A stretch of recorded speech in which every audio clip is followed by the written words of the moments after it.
Hi, my name is Angelika Marie Lagan. My gender pronouns are she, her, hers. I'm 22 years old. Um, I graduated last year with a Bachelor's of Science in Kinesiology Exercise. And so after graduating, my current profession is a medication technician at an assisted senior living facility here in Sacramento. I'm in Sacramento, California, and if I could describe myself in a Filipino dish or snack, it would be ube because it's comforting and sweet. My name is Rachel Lucero. I work at an education company in San Francisco, but I'm originally from Vancouver, Washington. And I also have a Filipino food and food history YouTube channel called The Sago Show. And if I had to describe myself as a Filipino food, I chose tocino because I learned that tocino marinates and cures for multiple days, and some folks massage the meat for like 15 hours. And I feel like I am like that because I just take a long time to think about things, and I like to let things marinate. So I'm Cynthia, pronouns she, her, hers, and I am based in Los Angeles, California. And my profession is that I'm a licensed clinical social worker, and I have my own private psychotherapy practice that's all virtual right now, and I do speaking, consulting, writing, with my work around mental health. And if I were a Filipino food dish, I would be arroz caldo because it is comforting and warm and delicious. So yeah, that's why. How did your mental health journey start? My mental health journey began, I think, long before I understood that it was a mental health journey. And part of why it's so important to me now, I think, I'm thinking my earliest memory of anything kind of mood related was I was 10 or something, and I was really frustrated over something, and I kicked a box in our garage or something. I was really frustrated. That's like a memory that sticks out as one of the earlier times of dealing with some frustration and needing to communicate, but not really knowing how. And it's important to me now because I am now in my 30s and doing the work that I do around wanting to normalize mental health conversation, because I think younger me would have appreciated knowing how to talk about and knowing that it was okay to talk about how I was feeling. And but it's just been important to me because I think it shaped me in a lot of ways. I think for me, my journey also began before I knew it was a mental health journey too. So that resonated with me. But I think I identify probably midway through high school, I was having a really tough time balancing all of the work that I had to do. And there was a lot of pressure to do well and do a lot of things. And I carried that with me for a long time, like into college. There's also that pressure to do well and do a lot of things at the same time. And I even took it into my early career after that. And I reached a point where I was doing so many things that I really felt like I can't take care of myself. I think why it's important to me now is I recently got married, and I want to, make sure I can take care of myself so that I can take care of other people too. I can relate to what Rachel said, that high school, there was just a lot of pressures out there. It was a childhood where everything was free and carefree, and you were just being a kid, and now I feel like all the pressures and the burdens that I've had all throughout high school really did follow through towards college, especially college, midway towards like during pandemic. On top of that, it really did affect it a lot. I did have a lot of like weighing burden. I don't know how else to describe it, but it was just something that felt more prominent now than it was before, if that makes sense. And I feel like it's just been a lot of like ups and downs, because obviously in college it's kind of one of your prime years, exploring yourself, exploring your identity. And I feel like I'm just at the peak of that. And it's so important to me now because I'm in the profession where I'm with older adults and elderly, and I really see how that manifests as they age.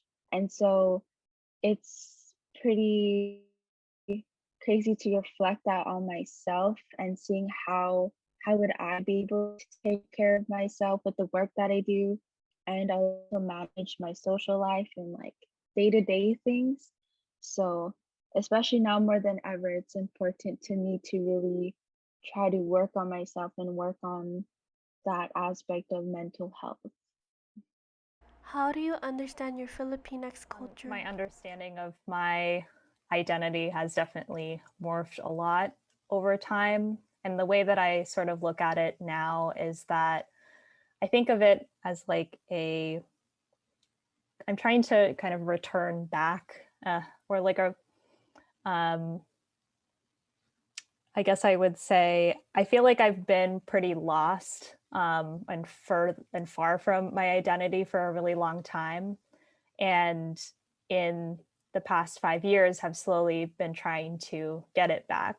And I know that that's kind of a fallacy too, because it's not something that's lost. You are who you are. And I've always been Filipinx, no matter whether I, um, didn't really like being Filipinx when I was younger, or like had certain experiences. Um, it's something that I've just been trying to come back to. I understand, much like you, Rachel. I think I understand that there's like an inherent Filipino culture and identity, just like in a spiritual sense, like in a spiritual and literal sense, just like in my bloodline. Like I think the identity of like who my grandparents were, in the Hukbalahap, like being, it's only been in like these recent years that I've really gotten to learn about them, because so much was not passed down orally. And then I was finding these books that had their names in it and had their images online. And I came to understand my culture, my Filipino culture, in a different way than I did when I was a kid. As a kid, I grew up in a predominantly Filipino community. So I think, honestly, I think, as a young person, I took it a bit for granted.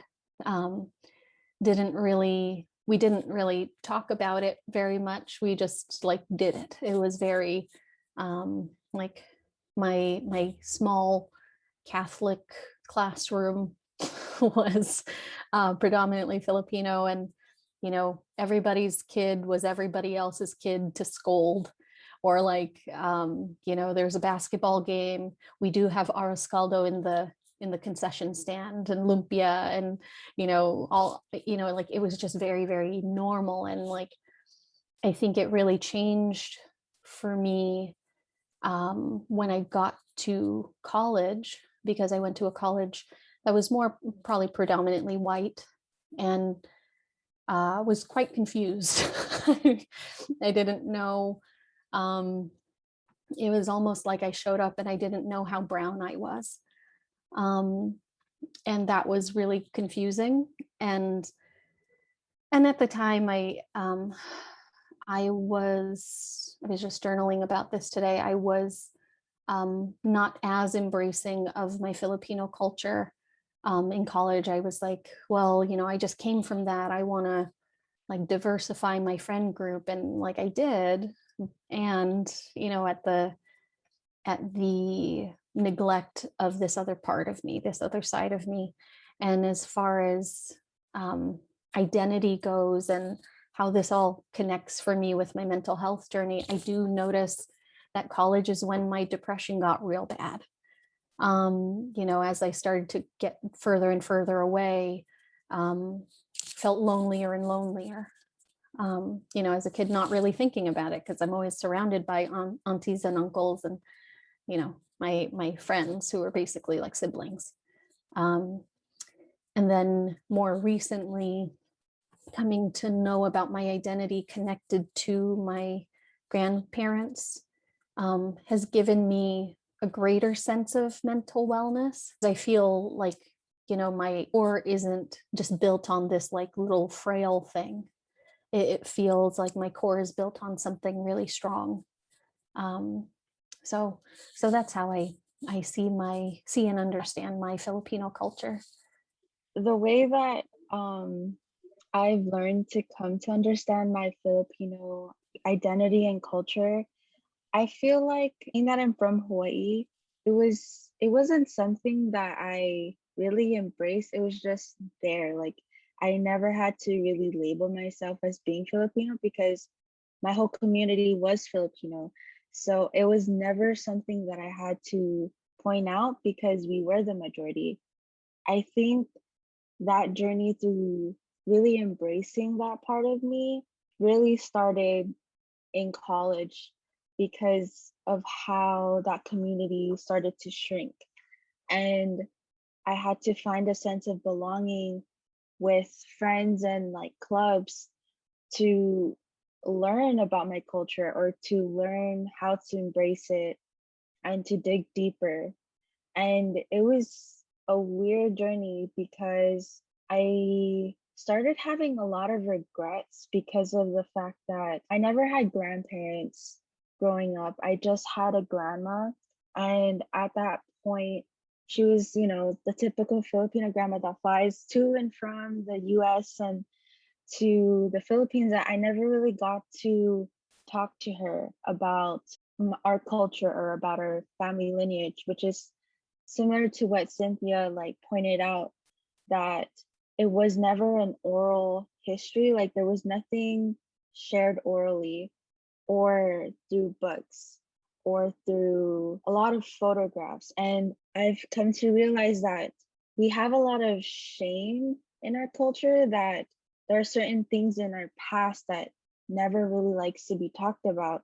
And I feel like that's really a barrier, kind of a barrier for me to really grow and understand and embrace that Filipino-ness, or if I'm being Filipino enough in a white space, or if I'm being even more Filipino enough in a Filipino space, because of how I had to acclimate to the mainland culture. And so I feel like all throughout college, that was really something I struggled with because I didn't really know how to be Filipino. Like I did, but I didn't at the same time. It's like, I don't know if I'm being too much or if I'm being too little, you know?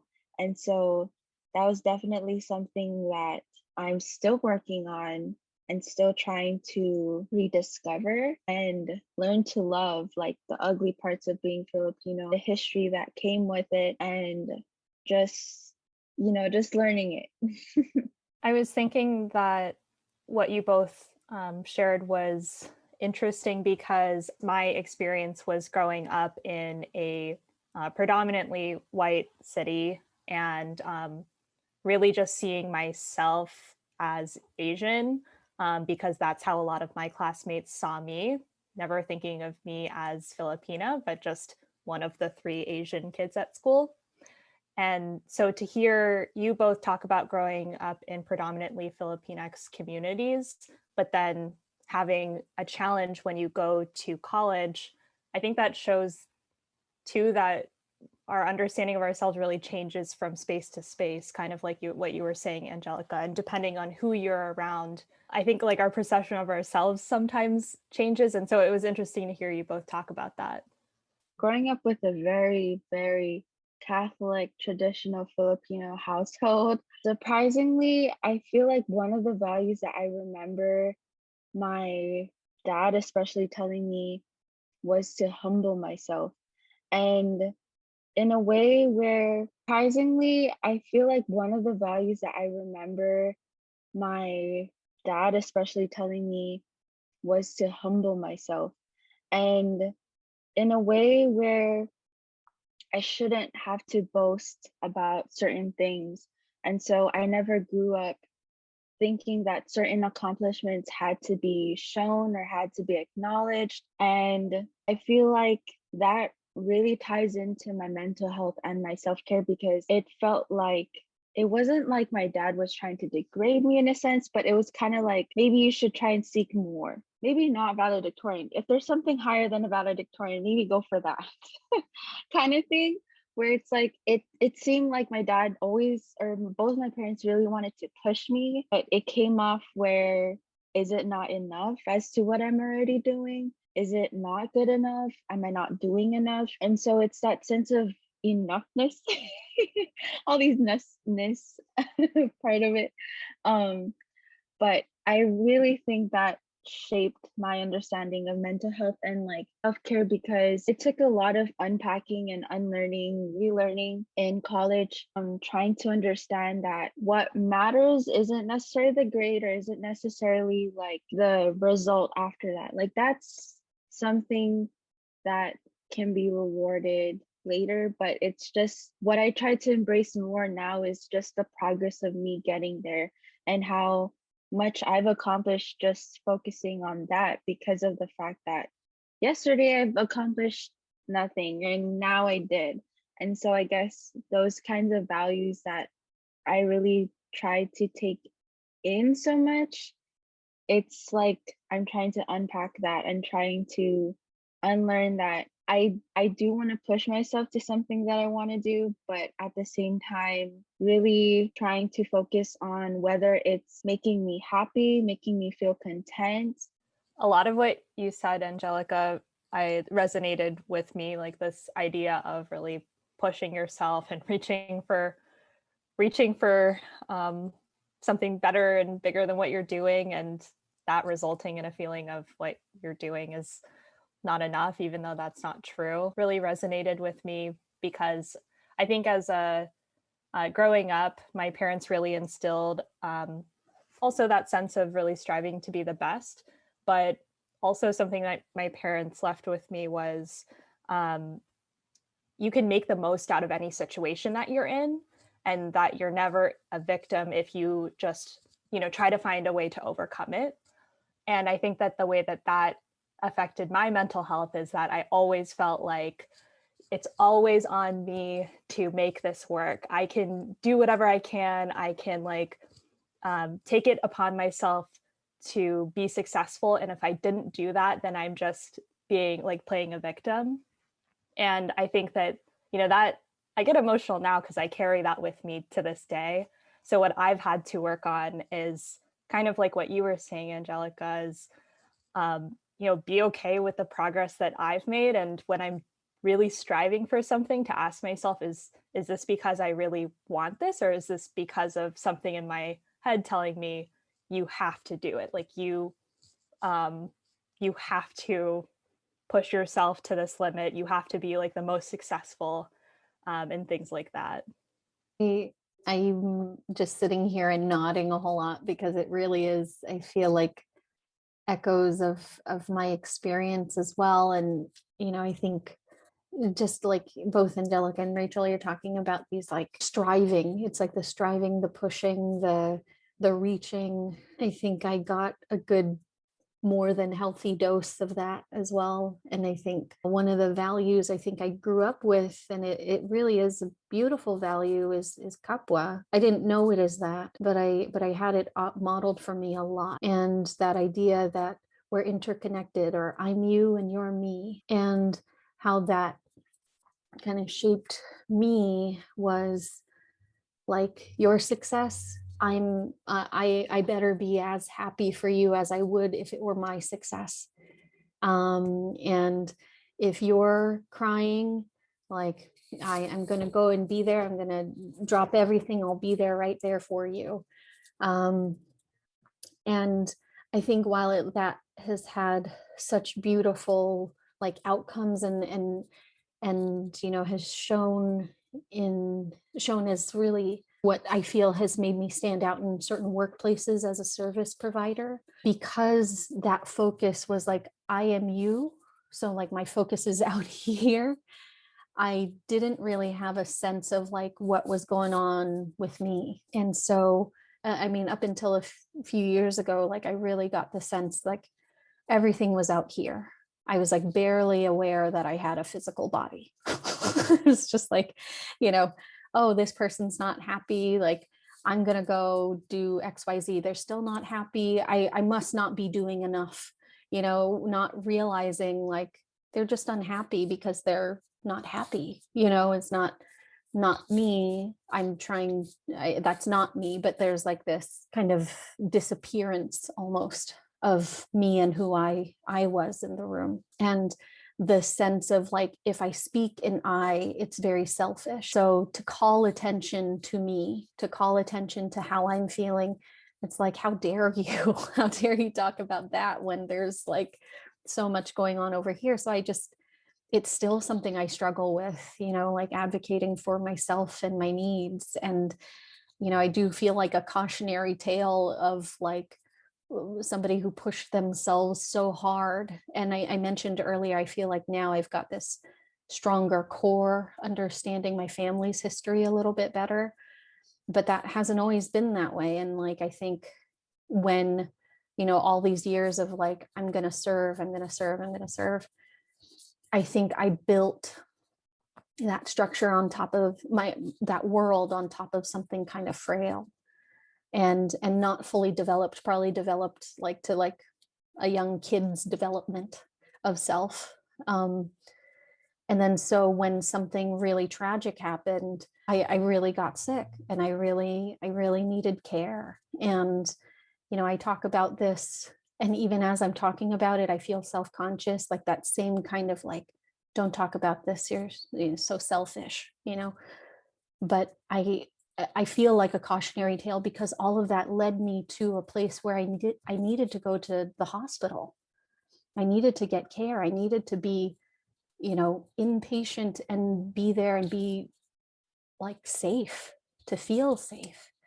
And, I share that story frequently, and every time I feel a sense of like, oh, don't call attention to me. Don't look at me. Don't, but I'm just thinking, younger me seeing somebody who did go and they're okay. They're not like, not successful. They're not like not functioning in some way, they get to see that. And that's my hope with it. It might, and even now as I'm talking, I'm like, oh, that's like a grandiose hope, because it does feel like that's part of my mission here, is making these kinds of contributions to conversations or sharing myself in this way to try and make just about anything normal. Something that my grandparents might have done. It feels like, their kind of strength in fighting for what they thought was right. So I feel that behind me, which isn't, it hasn't always been there, but shaped my perception of self-care. But I share with Rachel and Angelika that somewhat new skill of asking myself, do I actually want this? Or am I shooting myself and telling myself it'll look good, or it'll like be good on my resume, or it'll XYZ. Sharing my story is me destigmatizing myself first. And then hopefully somebody else also feels that. Learning to do that has been not easy. Yeah, that definitely sparked a memory about like Gapwa and like family, in a sense that me being like the eldest, I'm being a woman, it's really played a really hard toll in my mental health because of the fact that because I'm a woman, because I'm the eldest in the family, I represent my family. And it's like each of my family members have to have like it almost feels like I have to be tokenized in my own family where I have to bring something to the table and be comparative with my cousin or like some lost long cousin that's in the Philippines that's doing a lot more than I am. And I feel like that sense of family has been a comfort, but has also like really shaped the way that I see mental health. And it's not to say that family has always been toxic. Like there is some toxicity in our culture, but in a sense that it's never really been talked about. It's never really been discussed even. And um, I feel like that sense of like family and having to take care of one another, having to really take care of others so much to the point where you forget to take care of yourself, like what Cynthia mentioned, that really does take a really lot like toll. And I've had those experiences in college where I'd work like 3 jobs and trying to like pay for school, but also sending money back home, like sending something to my siblings or paying for certain things. And yet, even though I'm still in school, it's like as much as I'm trying to take care of myself, in the back of my mind, I still have to take care of my family. As much as they say no, like don't worry about us, it's like that guilt that it's not them, it's just me, how I grew up, where it's that sense of having to take care of your family. And now it feels like they've done all this for me. They've immigrated from the Philippines to America, and I feel like I have to give back to them.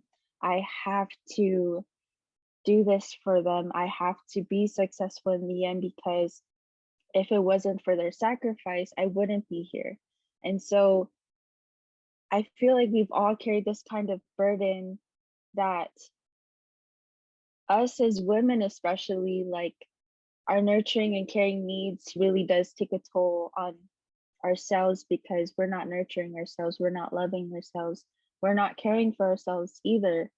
And so I feel like it's really something to talk about and really um, destigmatize as well, that as much as us women, we're really vulnerable creatures, like it's important that we do talk about it in that sense, because we are vulnerable, we do have feelings, and sometimes us being seen as so strong and independent, it's hard to live up to that all the time.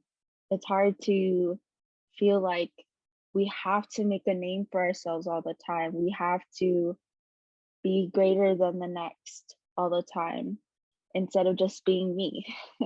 Really resonate with what you're saying about, you know, that sense. That's the sense of like I owe it to them. I recently learned that core value in our culture, ang naloob, and it's that sense of obligation, like I have to. It's like, so whatever, each time you were saying like I have to, I was like, I get that, like I have to. And I agree with you. I think that, you know, these things, these bits of our culture, there's like a really beautiful quality to our culture that I you know, I only associate with our culture personally because it's the one I know most intimately. But I do know that, you know, somebody described what I was doing at the time, like, you know, running multiple programs, having, you know, all these, it was basically like I was either asleep or I was working.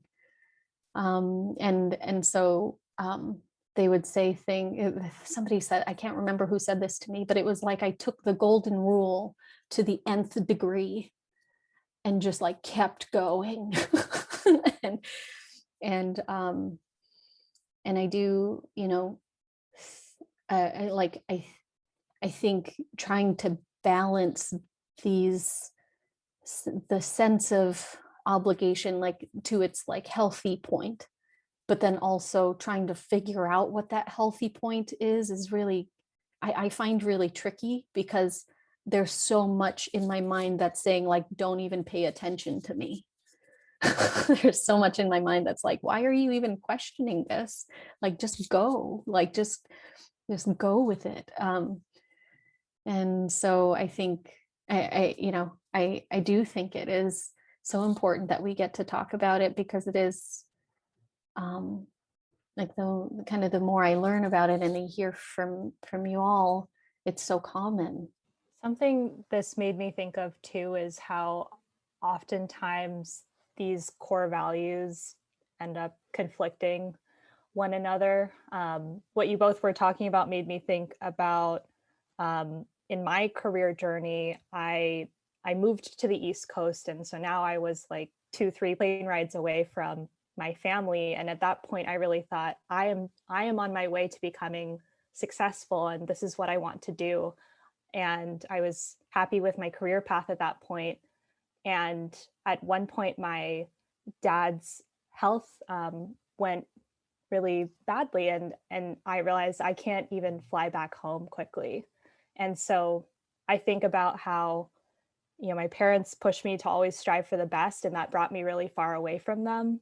And that's really painful then, to think that you thought you were doing the right thing, but now it prevents you from being able to take care of other people too, and further away from my family. So I am happy to now be closer to them in the same time zone, same coast. But what you were both saying made me think about that. I was really nodding so like hard when you did that, because being from Hawaii, and I actually went to Washington for college, and I feel like I really had that sense of like that kind of thinking and logic, that if I go somewhere else, somewhere where none of my family has ever been, to go to school and seek higher education there, that I wouldn't seem better than them, but like their sacrifices wouldn't be lost. Their sacrifices wouldn't be for nothing. And I thought that was it. But yet at the same time, I think that's when I started becoming more distant with them at some point, that I think I really reconnected with my mom more compared to when I was growing up. I was a lot more closer to my dad. And now, like in college, even up until now, like I think I've grown a lot more closer to my mom. And in some ways, like what you mentioned, how having to be far away was a sense of success, but at the same time, like being so distant from family, and that having to affect your mental health in such a like confusing way. Like I don't know why that really, I didn't really think of it that way, that I really moved from one state to another to try and build this life that my parents wanted me to have, but at the same time also building it for me, and having to balance that out so much, because as much as they've built it for me, I'm trying to make it my own too. And so I feel like kind of like a three-strand braid, where they're putting something on, but I'm putting one on, and it's like overlapping so much that I'm trying to make it my own, but also for them too. So it's just crazy how we really all have such like similar stories, and it's just really clicking. It's so crazy. I know. I'm like, I have to like just say, like, I've like tried, like at some point my head started slowing down nodding, but then my cheeks got really tired from smiling, because I'm like, yes. I didn't really, like, Rachel, the way you shared that, I don't think I had put all of that together in that way. But yeah, I also kind of went the furthest away from my family, and I still am, like I'm closer than I was. I used to be in New York and they were in the Bay. I used to be further, but I see them probably about as much. And like even recently, like now recently, my dad's not doing well. And so my mom and dad live together. And so my siblings and I were talking about me coming up. And there was some miscommunication, because my mom didn't, and I was like, okay, maybe I shouldn't stay there. I can stay at the other place. But in the process of communicating that with my siblings, because like I had taken my life in the direction of being so far away, and they heard me saying like, mom doesn't want to have a guest. And there's reasons for that, you know, like she didn't want to have a guest. Her, unfortunately, in the rise of all of, you know, I'm not going to stay there. But because I had been in New York for 5 years, I had been away from the house since I was 18. My siblings' automatic reaction was like, Cin's not coming. She's just not coming at all. And so they were getting upset. You know, they were like, what is going on? It was really a point of conflict for us. And like, to me, like, I still have that sense of like, no, I'm coming. We're still like, still that strong sense of like, I'm gonna be there. But because of the distance, because of that, it had kind of tinged how they saw what I was telling them. That just like to think that about, you know, now as you're saying, like connecting that, kind of going that further distance away, like it breaks my heart. I'm like, oh, like they really believed for that moment that I wasn't going to be there when I said I'd be. And I'm like, oh man, like that wasn't an effect that I was anticipating. I share with both of you, like going far away, I thought I was doing the right thing.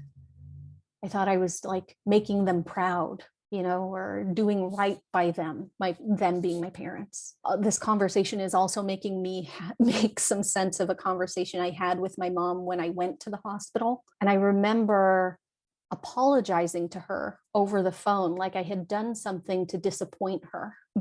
I have never until probably this moment understood why I was apologizing to her so profusely too. I was just like, I'm so sorry. Like I'm like disappointing you. But now I'm like, oh, that was probably why, because I had this internalized stigma that me going to the hospital was like me failing. I mean, it's not, I know that now, but I think then I didn't know it like that. And so this conversation is really helping me understand that. So thank you both.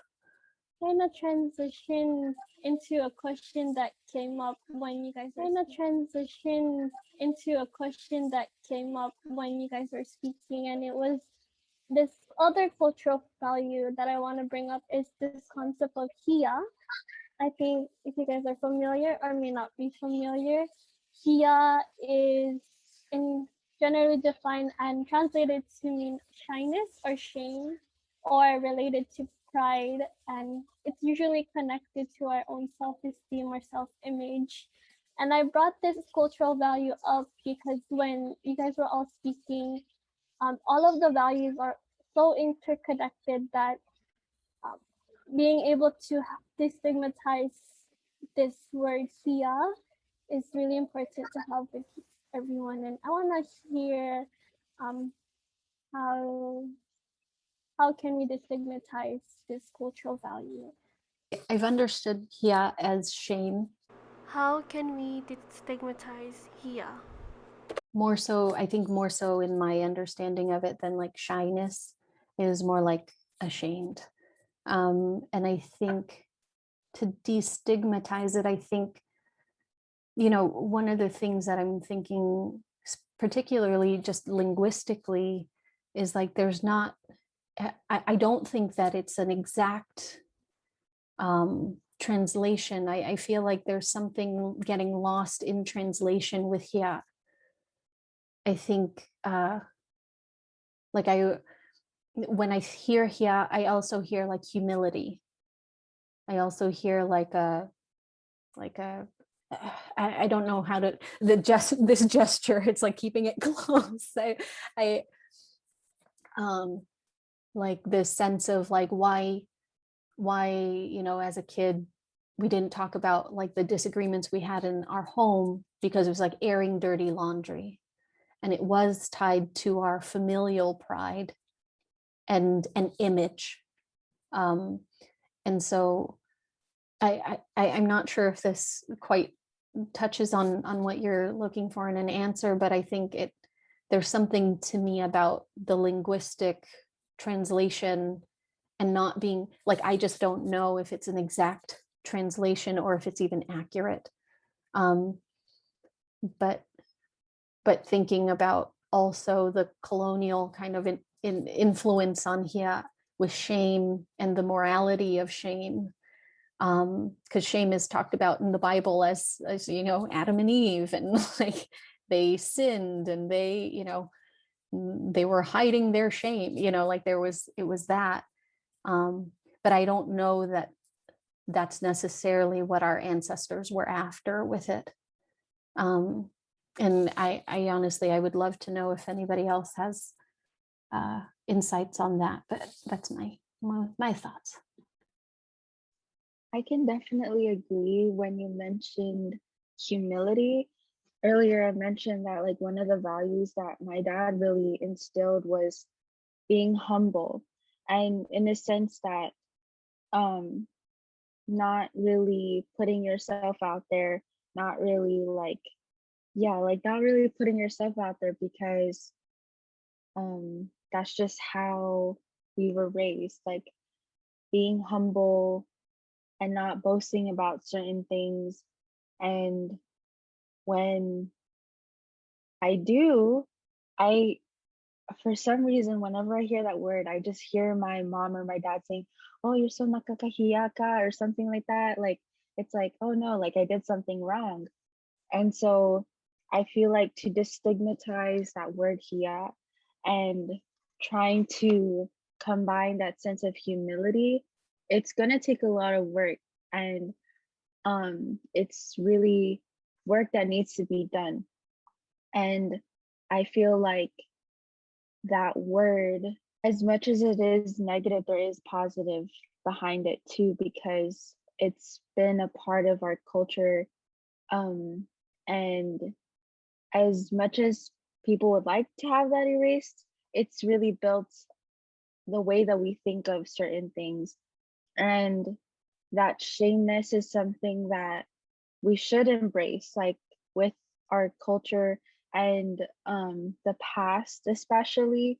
That's definitely something that surprisingly, like I think when my mom talked about her mom and the past that she's had, my mom would always say, "Oh, that's just like," she would say it in a way where it's basically saying like, "No, that's so shame, like don't talk about it," or like this, "Don't talk about that," like it's not something to discuss about, in a sense like, wow, that really happened and that was a part of history. But it was like, no, that was just such a shameful like memory. And I respect that. And it's just crazy to think of in a way where, wow, I can't believe my grandma went through that. And she's such a strong woman to have lived through all those years with that part of history. Now we think of it as, wow, you were so strong. Like that was such a powerful like experience that you've gone through. But back then that was something like, no, I can't believe I went through that. That was something that I was so embarrassed and ashamed of all throughout my whole life. And it's just crazy to see how generationally that type of thinking has been passed down. But now I feel like a lot of people think of it in a way that, wow, that's just so moving. That's just so like putting a spotlight on it. When my grandparents or my grandma would have been like, that you, why are you guys talking about this? This shouldn't be out there in the open, you know, like. You've both given me a lot to think about on this topic. And I also really like the, Cynthia, you bringing in the word humility to this too. And I was thinking because Angelika, I'm also the eldest sister, and I'm really lucky to have a sister that I'm very, very close with. And we shared a room growing up and we went through very similar things. And so something that I think that has helped destigmatize this word for us is to communicate a lot with each other whenever we feel shame or we feel like we've done something wrong. And like you were saying, Angelika, sometimes it's good and sometimes it's not as good.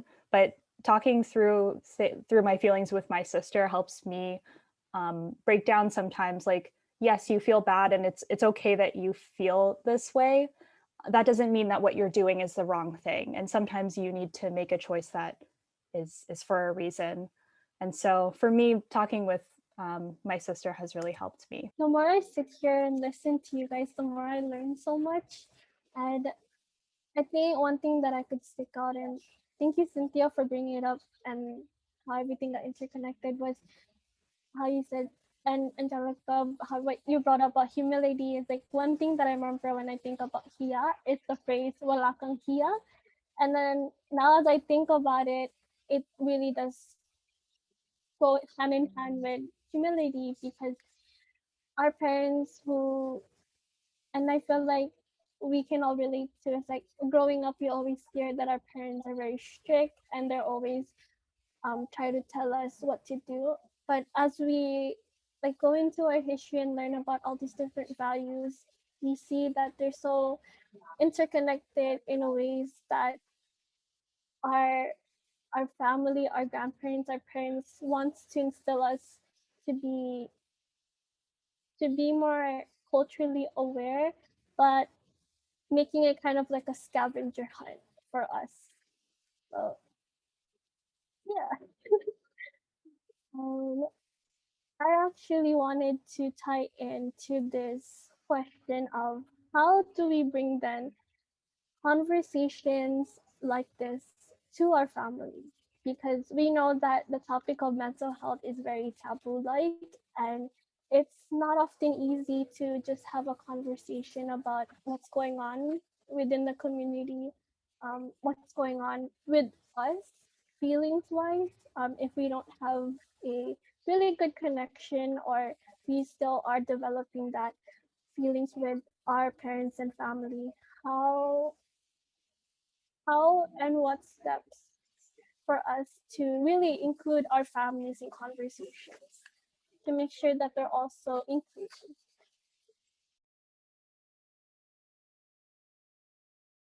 I feel like this was something like fresh that happened, especially like being a recent graduate. It's like the memories that I've had back in undergrad is still there, and I still remember to this day understanding um kind of like parts of um my mental health that I never really understood. And so this really does tie into how I brought up mental health to my mom, especially. And I mentioned before that, like, I guess through being away from home and being away from my family, I started getting a lot more closer to my mom. And so I feel like in some ways, with conversations that never really brought up mental health, it was a way where she understood that, oh, I had a bad day because I bombed an exam, or I didn't get the grade that I wanted, or I was treated unfairly at work, or something that happened. She understood it as, oh wow, like she had such a rough day or something like that. And I didn't really have to say like, oh, I was feeling this way. And I feel like that started the conversation of when I had one of my first panic attacks um in undergrad, and me not understanding what that was, and talking about it with my mom.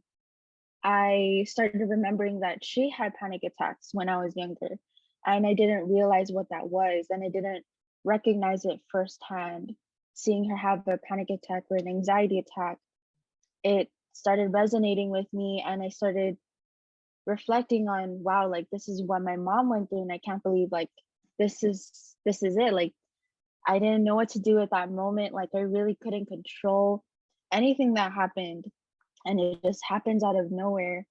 And when I started talking about that with my mom, it brought tears to her eyes, because she was really trying to conceal that part and not having to bring it up, because her being one of the youngest children in her family and being one of the only ones to have received a type of education in the Philippines, she had that stigma that she was supposed to be successful and strong, and like this is the type of like life that she's going to live, but yet in the background, or behind the scenes, I mean, she was going through certain things that she wasn't able to express to her mom. And like for me to have been able to like slowly opening that up to my mom,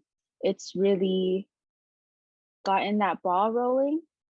And fortunately, like as I got older, I was able to really learn how to pick my words and communicate the right things to my mom too. So I feel like not necessarily having had that education that I had, but really maturing in a way that I knew how to communicate my feelings and communicating specific words for her to understand that, hey, like this is what my mental health has been and where it's at.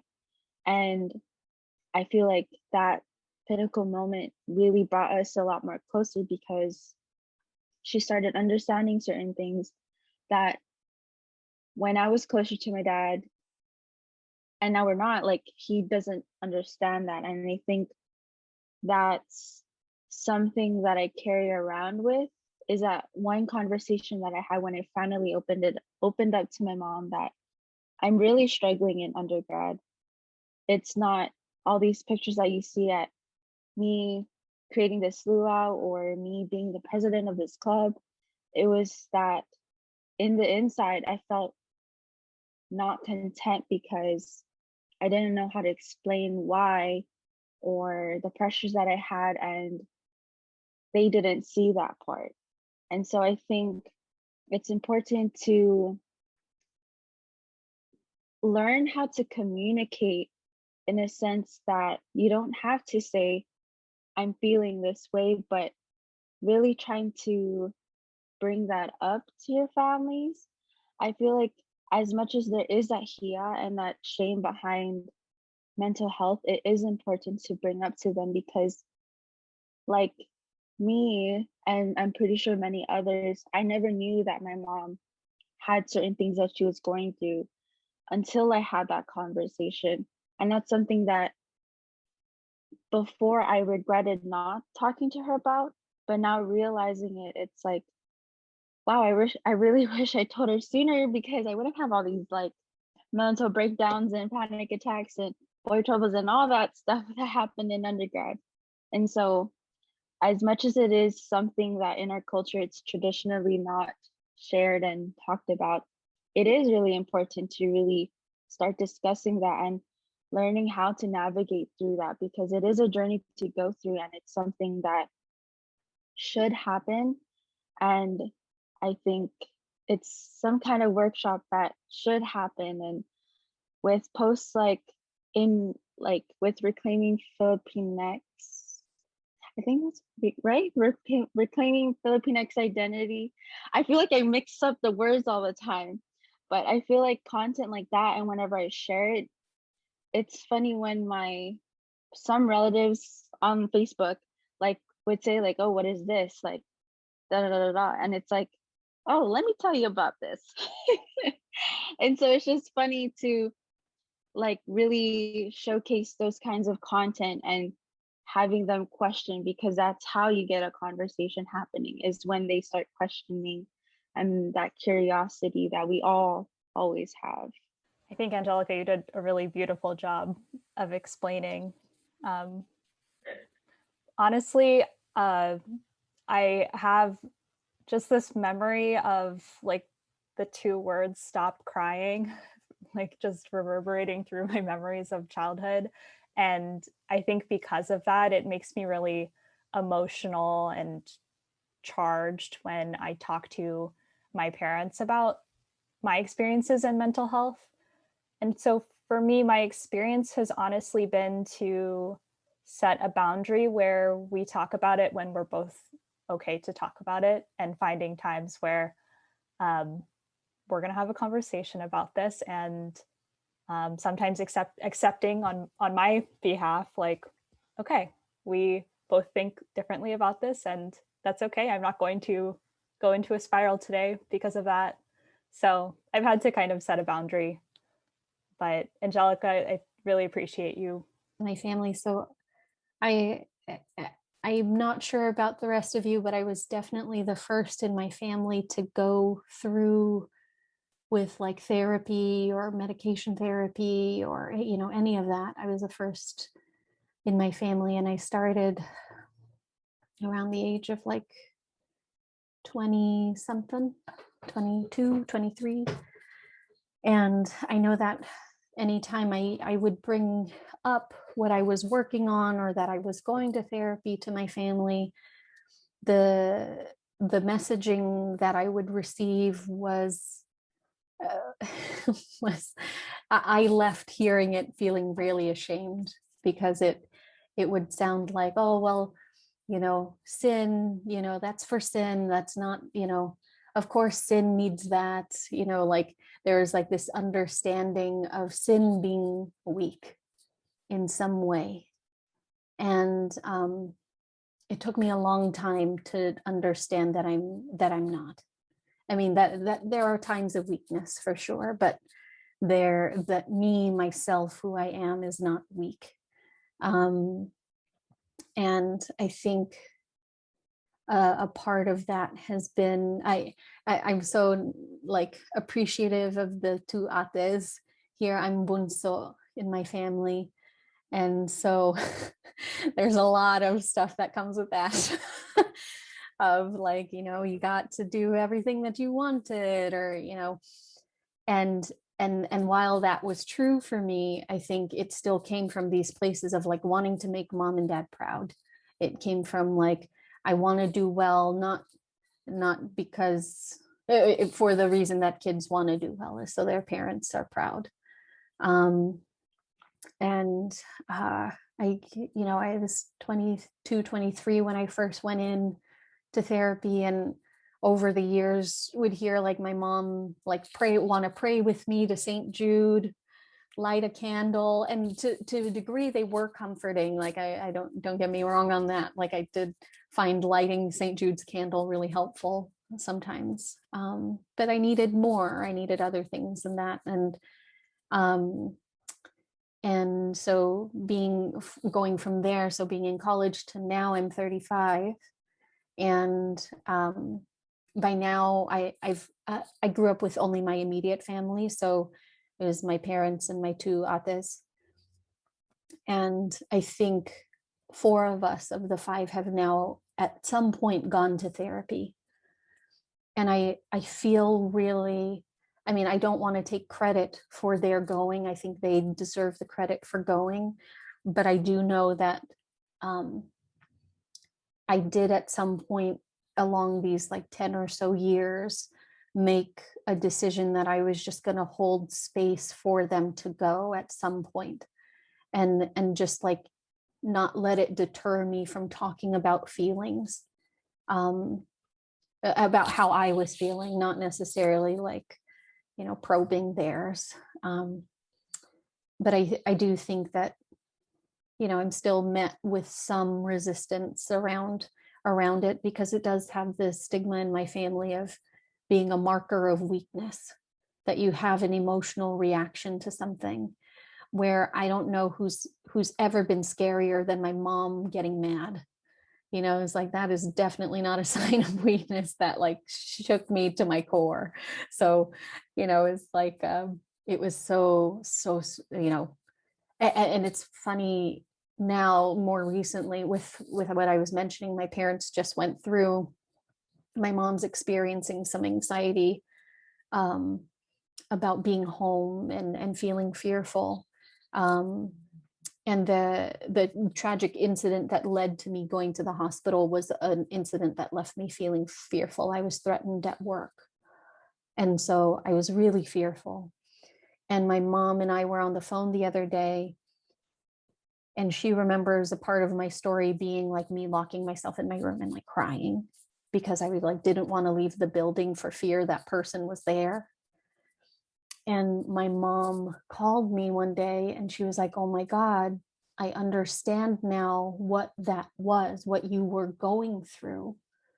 Like how scary, how frozen, how how stuck. And I think I wasn't really expecting her to say anything like that. So it kind of got me present again, because I think I was just like walking my dog. Hear her talking about her feeling, I think is like, it's just so wild. And I feel very fortunate for being able to hear that. And my sense of cup was like, well, I want that for everyone. I want everybody to get that. But I do want to like just focus on the fact that I am getting that with my mom now, and it's been 10 plus years of me just being like, this is helpful and this is okay, and yeah, that was hard, but I went through that and I talked about it and that was good, that kind of holding space. But yeah, thank you. I feel a certain way saying my practice in front of Cynthia, so you can let me know your feedback after this. But a tactic that recently has really helped me when I am getting very anxious is to visualize if my anxiety was a person in my house, and like think about what is that person saying and why are they saying that? What is their body language and what are they doing? And then kindly in my head asking them to leave. And okay, I'm getting a thumbs up from Cynthia, so this one is okayed. But that has helped me to stay centered in that moment and understand that this is not something that's wrong with me. This is something that is happening right now, and I can get through it. Yeah, and I can definitely relate to that, because when I had one of my first panic attacks that was pretty severe, I think I do remember having one back in high school, but not knowing how to deal with that. And I think what took after what happened in college for me to recognize it, I think during that time I wasn't with my current boyfriend, and so like now the way that he helps me cope, like that's also another thing that's really helped me cope, is the fact that I'm able to share something with someone that can relate to me. And so that being my boyfriend, or whether it be my mom, was when I go through that episode, the one thing I forget is to breathe. And so that was definitely something that whenever I do have my panic attacks, my boyfriend would just like, breathe, breathe, inhale, exhale. And it's like, it's like when it happens, I don't focus on it. It's like I focus on everything else that's going wrong. Like, and it's just crazy because that's just how I am in person too. So for that to manifest in my anxiety attacks, it's like, oh, come on. Like, why is my panic attack me right now? And so it's so hard to like really say, but it just feels like my panic attack is me, and it's like, stop, like, get away. And so I think about so many things, and so the way that it's really helped me cope was just to focus on that first, focus on breathing and having that be something that I can control, being something that I can take over, because I think that's one thing that I'll always forget whenever I do have my anxiety attacks. And so I feel like having those things happen to me, I feel like I have to have something, whether it's my breathing or a to-do list that I can take charge of or take note of or whatever. It's something that I need to control, something that I need to physically or mentally have some kind of like power over, because no matter how long that episode may last, it's temporary. And that's something that I always have to keep in my head, that it will feel like hours, but it's temporary. It feels like agony, but it's temporary. And I think that's something that resonates with me, and it's been my best practice in terms of managing that that thing. I never like saying it as a symptom, but like managing that thing. And so I think that's really led me into focusing on keeping myself busy. And I think that's when I don't think too much about, because when I think too much, that's when like my anxiety is just rolling, and it's like there's that ball and it's just rolling and rolling and rolling. And so I think with the work that I have, it really does keep me busy, and it's weird to think that being so busy and hectic and in a chaotic in a chaotic environment, it gives me sanity. To some people, if I ever went to therapy, it may be like, I don't know, but if it works for you, it works for you. And so I think me being kept busy has really helped too with the work that I do. And I think that's why I want to like pursue uh a career in the medical health field, medical field, and working in such a fast-paced environment, because that's what works for me in a weird way. And so I think just finding those niches really does help. And whether it be learning how to breathe or watching Netflix or anything, I think it's a really good way to focus on yourself and focus on your mental health, because as much as we are doing things in our work that we want to do, doing something that we want to do without having some kind of goal or end game really does help, because it's like, well, I'm just enjoying this. If I get to season 2 or 3, then there it is. I love what both of you said. Angelika, you said something that I really like, that there's like a reminder of like when you're going through whatever symptom or whatever experience you are, again, like remembering it's temporary. I think that's something I also sometimes do, but now you saying it aloud, I'm like, oh yeah, that's a thing, like that's a tool. So thank you for saying that. And also with Rachel talking about like addressing the second person, I gave like a real thumbs up, because I happened to learn recently that if we address ourselves, different selves, in third person, like it's actually really healthy for us, because there's like some kind of distance. And when I learned that, I named mine. and no offense to Tita Trudy's everywhere, but my critic's name is Tita Trudy. So like it's become a joke between me and my husband. He's like, is Tita Trudy in your head? Like if he sees like my face kind of go like sad, he's like, tell her to get out, she's not welcome. And again, no offense to any Tita Trudys out there. That's just the one in my head. But in terms of like the best things that I think I've found, I think naming my inner critic voice thing has been really helpful. I think definitely talking with my people, like, like learning. I think something I had to learn was like, there are some people who I can talk to and feel received and safe with, and then there's some people who I just won't, and that's okay. It's like, it doesn't mean like they don't love me or care about me. It just like it's just they're not the person I'm going to feel comfort with, unfortunately. I wish maybe one day.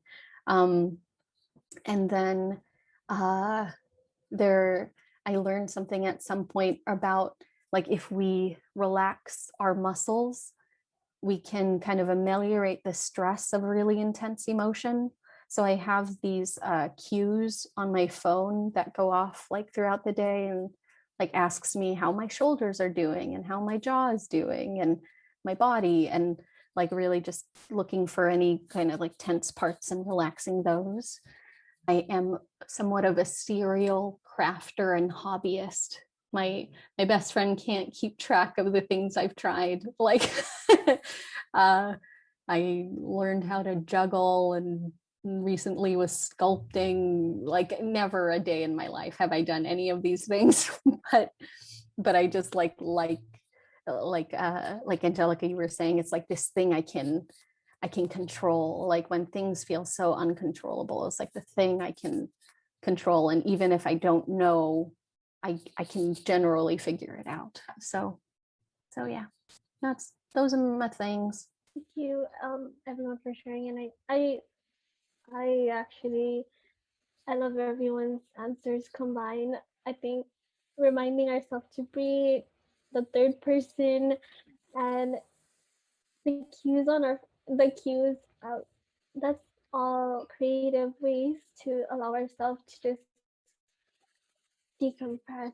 And it's almost time to leave, but I actually really did enjoy this conversation, and I'm actually having one last thing to say, and which is it's your time to actually ask the questions to each other and give each other long lasting advice, especially being so far but also so close.